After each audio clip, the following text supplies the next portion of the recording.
you're practicing your CELPIP speaking every single day. You feel like you're ready, you walk into the test, you do your thing, and you get a 7, 8, not a 9, not a 10, a 7 or 8. And you're sitting there thinking, what happened? I'll tell you what happened. You made one or more of these 5 mistakes that I'm about to show you. They are the mistakes that I see every single week from students who are good at English, but keep getting scores that didn't match their ability. And I want you to stay until the end of this video because mistake number 5 is the most important that nobody talks about. But first, what is up? It's teacher Mike here. And if you don't know me, I'm the founder and teacher at ExpressPrep.ca, where you help immigrants like you become residents in Canada and Australia by getting an awesome CELPIP score. And of course, by improving your English. I've gotten 12, the maximum score for my PR as well. And I've helped thousands of students do the exact same thing. And I'm gonna help you too if you just watch this video. If you like this video, click the like button. If you dislike this video, click the dislike button twice. Look, the speaking section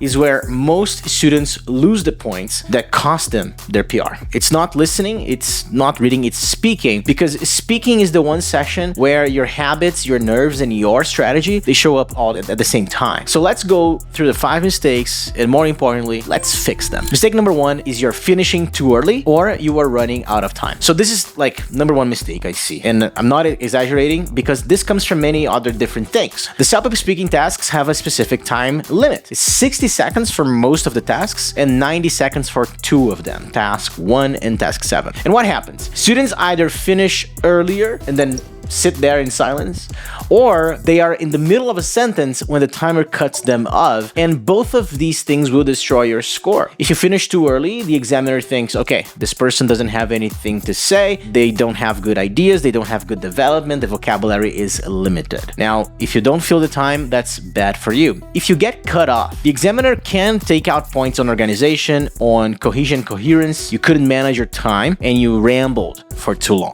So here's what you need to do. You have to practice finishing your response within the last few seconds. And I'm talking about the last 2 or 3 seconds. That's the sweet spot, okay? The best way to do this is with a simulator. We have the simulator. You can use ours, but of course, you can just use your phone and time yourself, okay? And this is not optional. Like, you have to do it. It's foundational for a good score. Mistake number 2, you unnecessarily use too many filler words. So, basically, like, you know what I mean?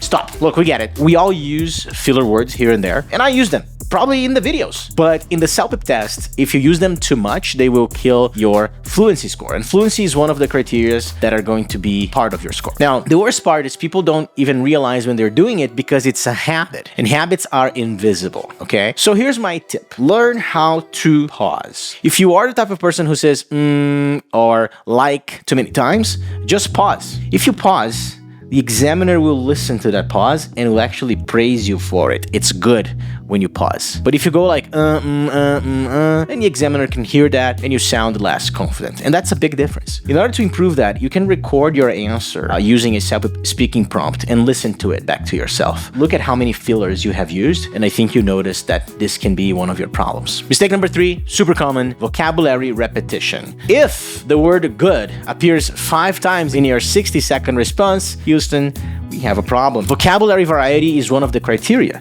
The examiner is listening for a range of words. If everything is good, bad, very good, very bad, very important, very nice, this is a CLB 7, and that's why you're not getting a 9. So you want to add variety. Now, a lot of people confuse variety with complicated. That's not true. So something can be good, but something can be excellent and can be valuable. Those are not big fancy words. They're normal English words, but they make more sense according to the context. So here's a trick. Before you take your test, when you're studying at home, learn synonyms for common words. Good, bad, important, difficult, easy, expensive, big, small, happy, sad. Have alternatives for each of these words. Just these are more than enough. And that alone will improve your vocabulary score. And of course, the best way to improve that is with someone giving you feedback. Hey, you said important 4 times here. Maybe, you can improve that with valuable or crucial. That's feedback, and that's super important. Mistake number 4, tone. Oh, this one is difficult because, nobody actually tells you about it. The tone is not about formality here. It's just the way you say something. So sometimes you're talking to a friend or a manager, or you're making a complaint, or you're giving advice. Each situation requires a tone.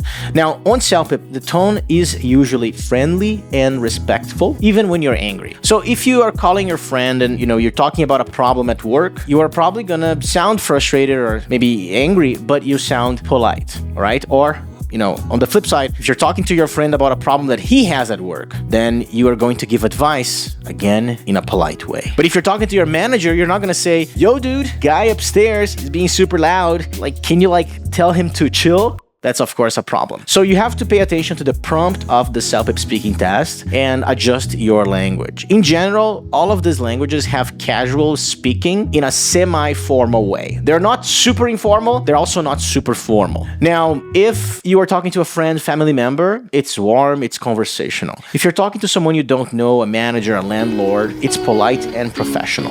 Don't overthink it. Just match the situation. Mistake number 5, you don't have real feedback. Look, this is something that nobody talks about. People don't want to listen to this advice, but most people practice speaking alone, or if they practice at all. Some people just watch YouTube videos and never practice. Look, you cannot just listen to your own speaking and give yourself your score. That's not practice, right? You have to understand this. You and ChatGPT, Claude, they cannot give you your score. They can't. You can't do it because you're yourself. And Claude, ChatGPT, AIs, they cannot match your tone. They don't understand your voice. They are just reading text. So it's impossible. When you're evaluating yourself, it's like you're trying to cut your own hair looking in the mirror. It doesn't work. Now, you need external feedback.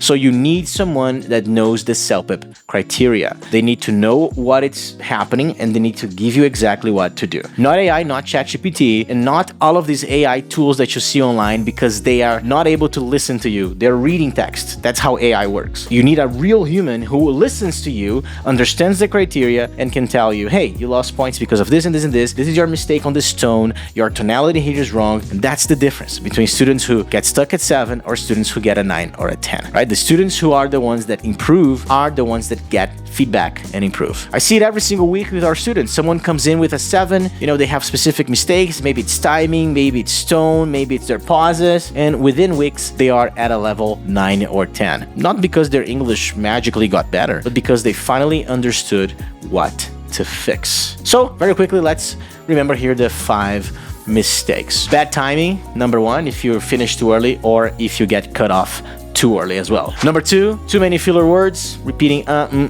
like too many times. Number 3, vocabulary. Have a wider range of words to use. Number 4, wrong tone for the situation. And number 5, you practice without feedback and you're trying to use AI when AI cannot listen to you, cannot listen to the pauses, cannot listen to your tone, it doesn't know the right scoring criteria. If you're making even 2 of these mistakes, that's enough to drop you from a 9 to a 7. And a 7 versus a 9 can make the biggest difference in the world for your immigration profile, whether that is in Canada or in Australia. That's the difference between getting your PR this year or waiting until next year or maybe never getting it. So, of course, if you want to start fixing these mistakes today, of course, you can prepare with me. Number 1, for free, you can practice with our CELPIP test simulator. Practice exactly like the real test. You're going to see how you perform. Now, it doesn't give you feedback. It doesn't use AI because, again, the AI on these simulators don't work. I'm only going to do AI if my AI is better. So I don't have that right now, so it doesn't work. Number 2, click the button down below to become one of our students. You're going to get speaking reviews from real CELPIP coaches that know the CELPIP test inside out. We're going to tell you exactly what to do step by step and how to fix it. Click the link in the description to message us on WhatsApp and talk to one of our student advisors and see if you're a good fit. Look, that's it for today. If this helped you, smash the subscribe button so we can share this video with more people, and I can't wait to help you get your score and live your immigration